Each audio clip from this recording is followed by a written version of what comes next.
Ladies and gentlemen, Chaplain Studniewski.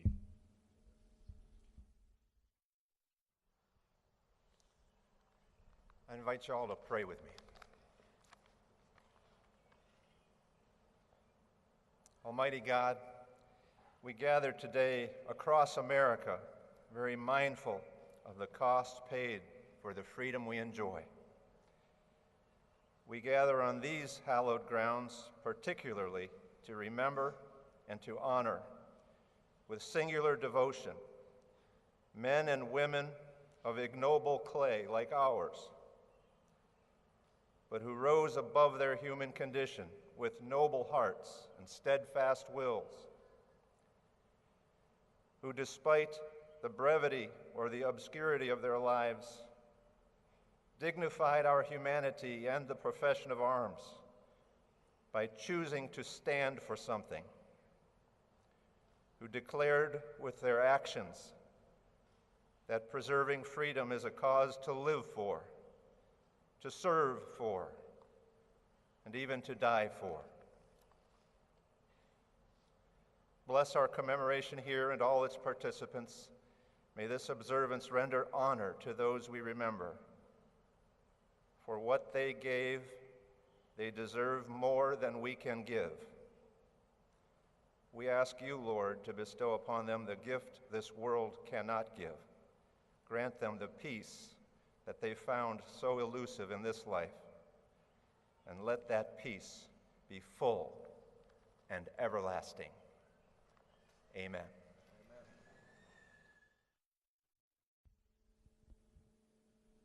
Ladies and gentlemen, please join the United States Marine Band in singing our national anthem. Oh, say, can you see by the dawn's early light what so proudly we hailed at the twilight's last gleaming, whose broad stripes and bright stars through the perilous fight o'er the ramparts we watched were so gallantly streaming, and the rocket's red glare, the bombs bursting in air, gave proof through the night that our flag was still there. Oh, say does that star-spangled banner yet wave o'er the land of the free and the home of the brave?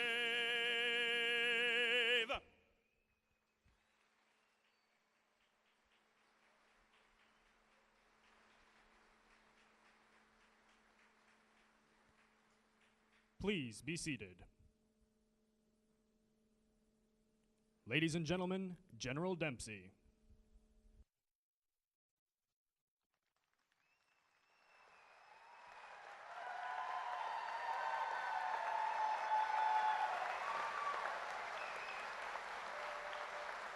Thanks very much. Let me begin by thanking the President's Own and Master Gunnery Sergeant Kevin Benier, who did that rousing rendition of the national anthem. How about we give them one more round of applause?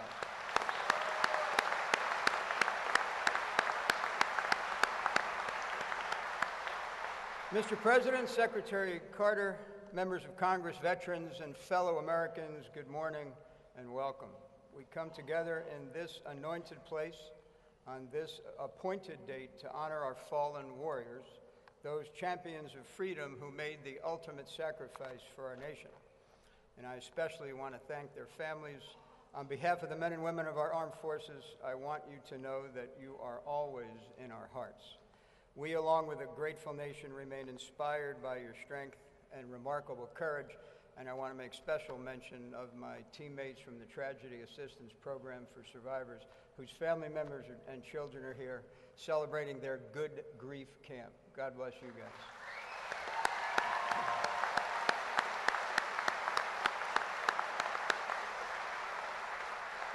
I'm often asked by my fellow countrymen and women how to appropriately honor our fallen. They wonder how they can best pay tribute to those laid to rest beneath our flag so that we may stand freely beside it today. I tell them simply to remember. Our great nation has set aside today for this very purpose, to remember how our fallen stood with courage, and to memorialize their devotion to America and her principles. But the sun will set on this day and disappear behind the foothills of Virginia. And in the morning, when it rises over the Potomac, what then? What should we do? Remember. Tomorrow, when you resume life's daily routines, take a moment to think of the families who will return home and leave their loved ones here in this sacred place. Think of the families of those brave souls in cemeteries at home and abroad, in unmarked graves on distant battlefields, and in the tranquil blue seas. Think of the empty chair at their dinner table and the one less voice of laughter in their house. And what of next week and next month? What should we do then? Remember. When you see our Star-Spangled Banner waving over your child's school, at your local shopping center, or in front of your neighbor's home, take a moment to consider those men and women who gave their lives for the principles that make America great.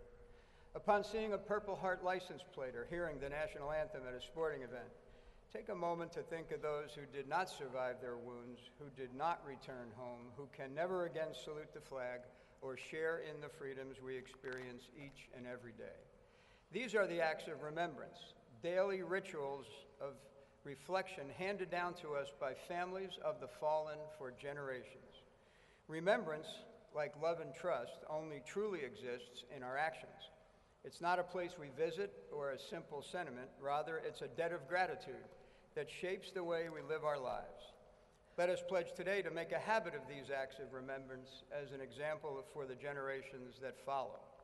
And a year from today, on the last Monday of May, we will reconvene on this hallowed ground to reaffirm our promise to always remember. May God give rest to our fallen and our missing, solace to their families, and blessings to the United States of America. Thank you.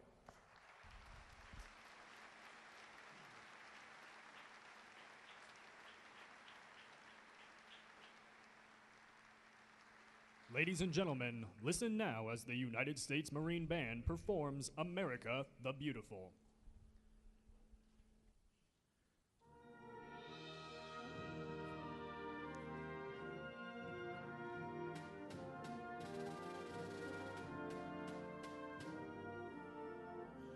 Oh, beautiful for spacious skies, for amber ways of grain, for purple mountain majesties above the fruited plain.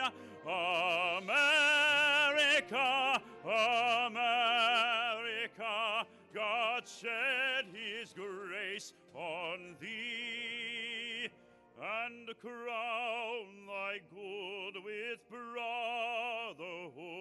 from sea to shining sea.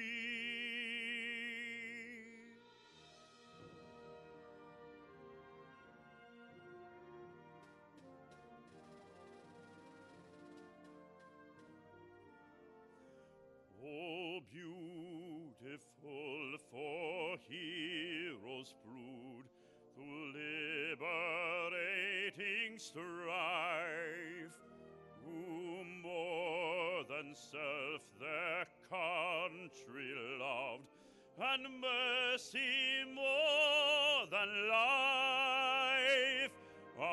America, America, God mend thine every flaw, and prove thy soul in self-control, thy liberty in law.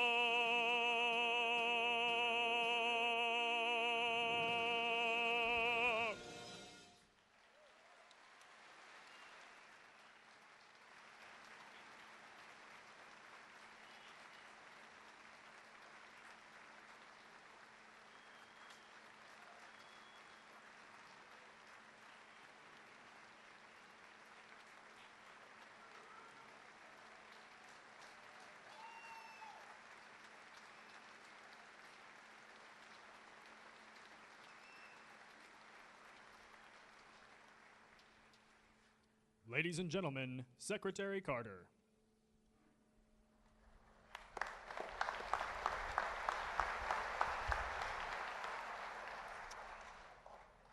Mr. President, Chairman and Mrs. Dempsey, distinguished guests, ladies and gentlemen, to our Gold Star families, the families of America's fallen heroes in attendance here and across our grateful nation, it is truly our honor to be standing with you on this solemn, sacred day. We, your fellow Americans, lack the words to describe what you feel today, because try as we may, and try as we do, we can never fully know. But we do know what your sacrifice means to us, to this nation, and to a world that still depends so much on American men and women in uniform for its security. As we gather here this morning, I'm reminded of the words of one of our presidents, a veteran who himself rests not a 10-minute walk from here, President John F. Kennedy. In this very amphitheater, he once said, quote, "These quiet grounds, this cemetery, and others like it all around the world remind us with pride of our obligation and our opportunity." On a day set aside for Americans to honor and remember those who perished while serving our country, our obligation and our opportunity are one and the same. Our obligation is to give voice to the fallen, honor them, and share their stories of sacrifice and heroism. Our opportunity is to use this day to inspire new generations to understand the freedom they have been given, to grasp how and why it is theirs, and to dedicate themselves to pass it on to generations unborn. Reflect for a moment on the way our nation's flag is flown on Memorial Day. First, it is hoisted briskly to the top with the same clarity of purpose we see in all those who step forward to join our all-volunteer force. Then it is solemnly, soberly lowered to half-staff, a tribute to those who gave the ultimate sacrifice. But it doesn't stay there. At noon, it is raised back toward the sky, signaling our will to recover after tragedy and symbolizing the great strength and resilience that characterizes not only our nation, but also those who defend it and their families. So today, when we watch the American flag fully ascend once again, our thoughts will be with our service members, both lost and living, including the nearly 200,000 soldiers, sailors, airmen, and Marines beyond our shores as we gather here, so ably protecting us far from home. They too join us in mourning the fallen. They too join us in celebrating our strength. And like those we remember today, they too serve in a long line of patriots who fought in places like Lexington and Concord, Gettysburg and Midway, and more recently, Fallujah and Helmand, a legacy that has made our military the finest fighting force the world has ever known. Troops of such caliber demand great leaders, and there's no doubt they have one in our Commander-in-Chief. I see that every day. He knows well the challenges we must face, the obligations we must meet, and the opportunities we must seize in order to keep our nation safe and to make a better world for our children. And I see that he cares deeply about the safety, welfare, and dignity of our men and women in uniform and their families. For all that and so much more, I am tremendously proud to serve as his Secretary of Defense. Ladies and gentlemen, it's my great privilege to introduce the President of the United States, Barack Obama.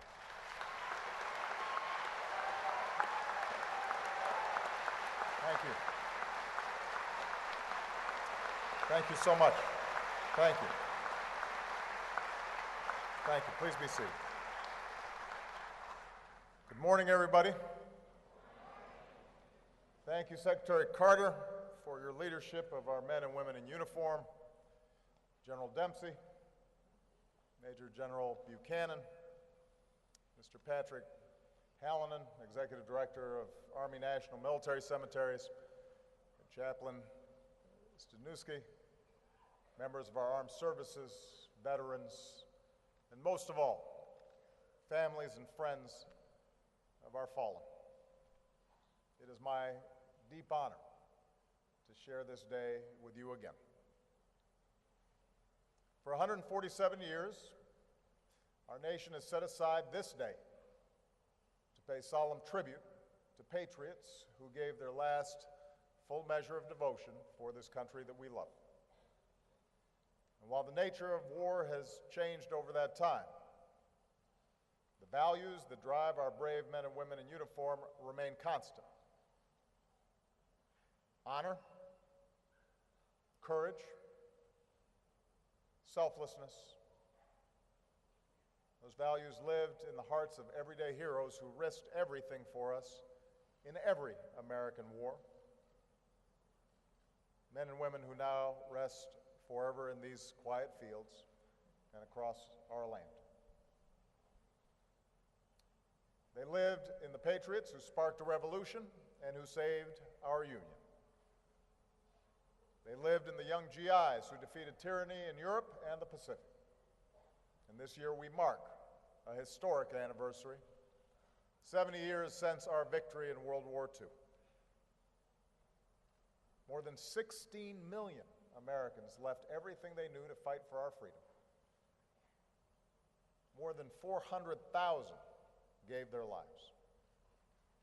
And today I ask all the family and friends of our fallen World War II heroes, spouses, children, brothers and sisters, and fellow veterans of World War II, to please stand if you can or raise your hands so that our country can thank you once more.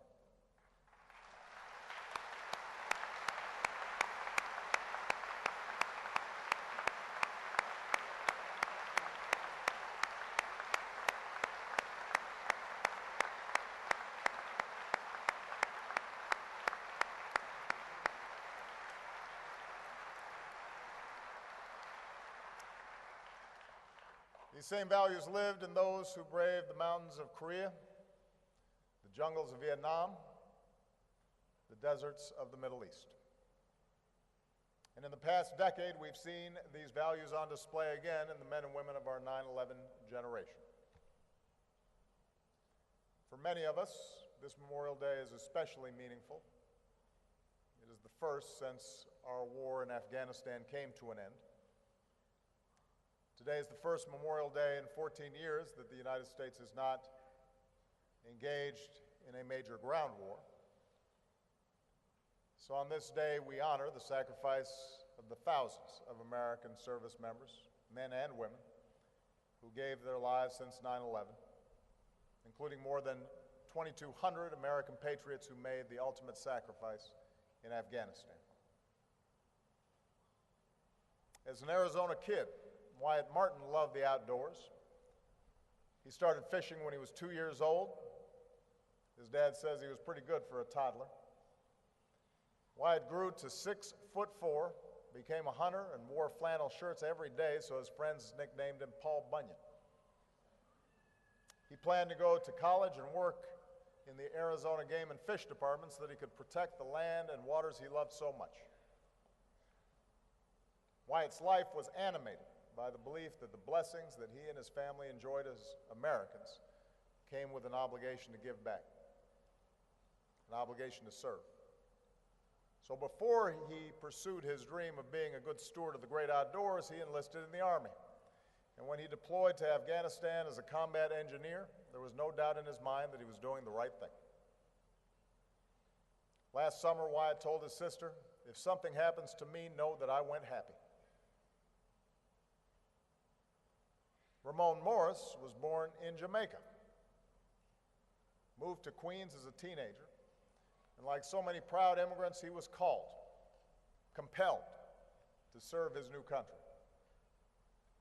He too enlisted in the Army, and he even recruited his older brother, Marlon, to join as well. He served 5 tours, including several in Iraq. Along the way, he fell in love with an Army reservist named Christina, and they had a little girl and named her Ariana. Ramon was the kind of leader who would do anything for his men on and off the battlefield. But nothing was more important to him than being a great father to his little girl. Specialist Wyatt Martin and Sergeant First Class Ramon Morris were 15 years apart in age. They traveled greatly different paths in life. But those paths took them to the same unit. Those paths made them brothers in arms, serving together in Afghanistan. In December, an IED struck their vehicle. They were the last 2 Americans to give their lives during our combat mission in Afghanistan. Today, here in Arlington, in Section 60, Ramon lies in eternal rest, and we are honored to be joined by his brother, Sergeant First Class Marlon Laidley, who is deploying for Germany tonight. Thank you, Marlon. Thank you to your family.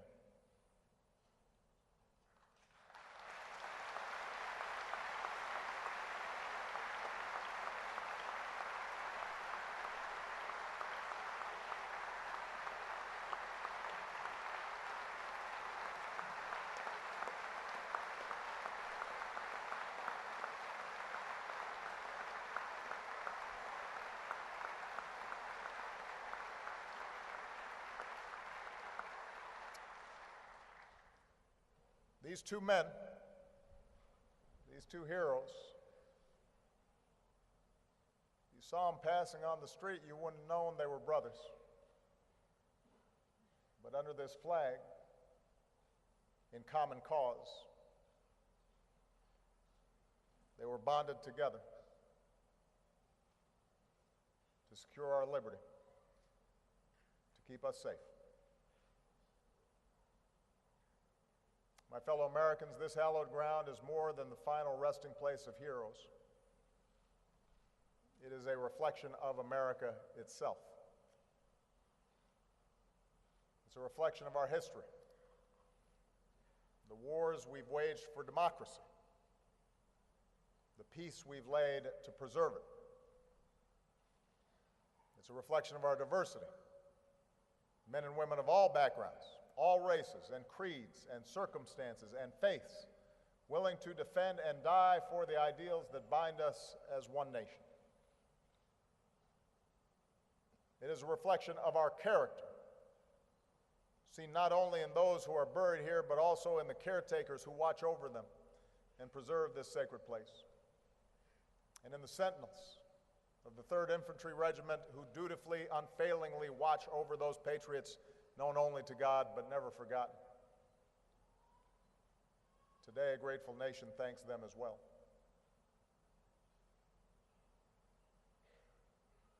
Most Americans don't fully see, don't fully understand the sacrifice made by the 1% who serve in this all-volunteer armed forces. The sacrifice that preserves the freedoms we too often take for granted. Few know what it's like to take a bullet for a buddy, or to live with the fact that he or she took one for you. But our Gold Star families, our military families, our veterans, they know this intimately. Whenever I meet with our Gold Star families, like I did this morning, I hear their pride through their tears as they flip through old photos, run their fingers over shiny medals. I see that their hearts are still broken and yet still full of love. They do not ask for awards or honors. They do not ask for special treatment. They are unfailingly humble. In the face of unspeakable loss, they represent the best of who we are. They're people like Ramon's mother, who could carry hate for the people who killed her son, but she says, I have no anger, no bitterness, even for the person who did this. I feel sorry for them, and I ask God to change their hearts. That's one Gold Star mother's amazing grace. Folks like Wyatt's parents, Brian and Julie Martin, who said of their son, he's not just our kid, he's everybody's. He's an American soldier, and as an American soldier, he belongs to everybody. There are the siblings, like the Gold Star sister who wrote to me of her brother, Private First Class Stephen Benish, who gave his life in Iraq in 2004. She said, remember him not as the 1,253rd war casualty, but the 6'7" burst of light and positive influence he was on the world.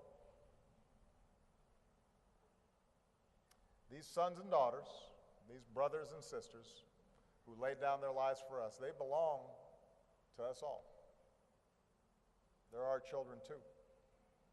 We benefit from their light, their positive influence on the world. And it's our duty, our eternal obligation, to be there for them too. To make sure our troops always have what they need to carry out the mission. To make sure we care for all those who have served. To make sure we honor all those whom we've lost. To make sure we keep faith with our military families. To make sure we never stop searching for those who are missing or trying to bring home our prisoners of war. We are grateful for the families of our POW MIAs. This may be the first Memorial Day since the end of our war in Afghanistan, but we are acutely aware as we speak, our men and women in uniform still stand watch and still serve and still sacrifice around the world.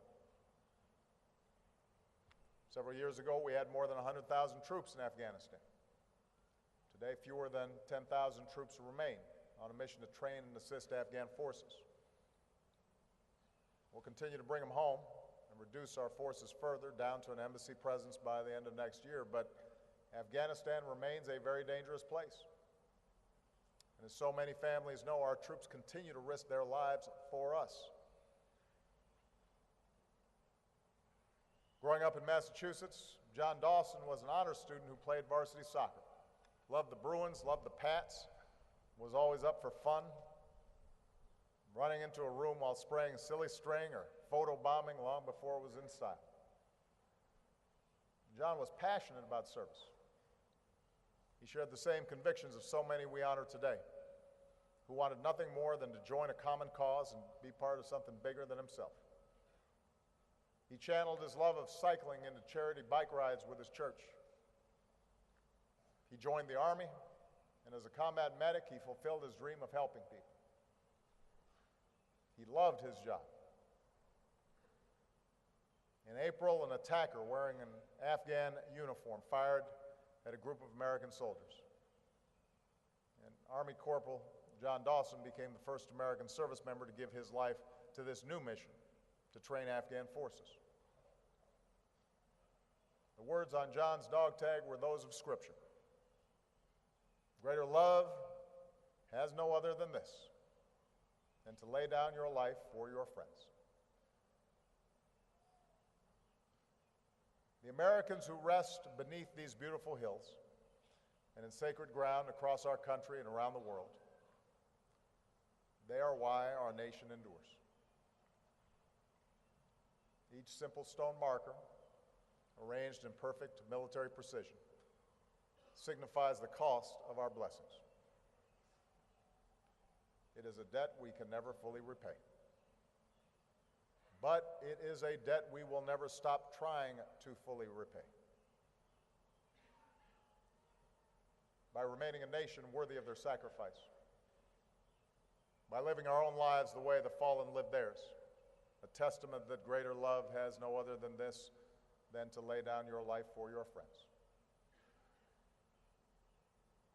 We are so grateful for them. We are so grateful for the families of our fallen. May God bless our fallen heroes and their families and all who serve. and may continue to bless the United States of America.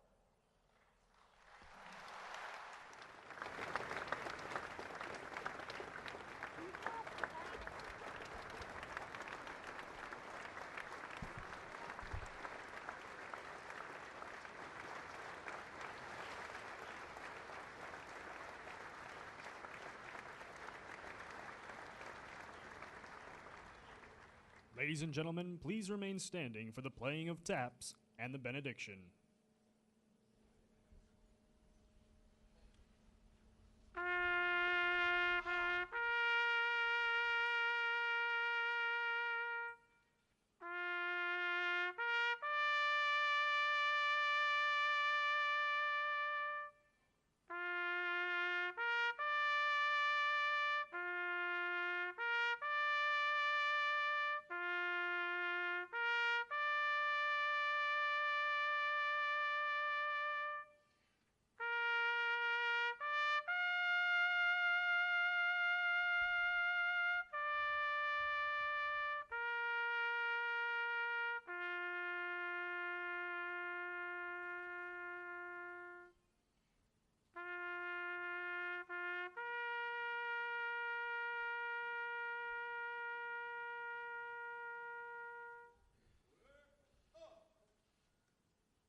Eternal rest grant unto our beloved dead, O Lord, and let perpetual light shine upon them.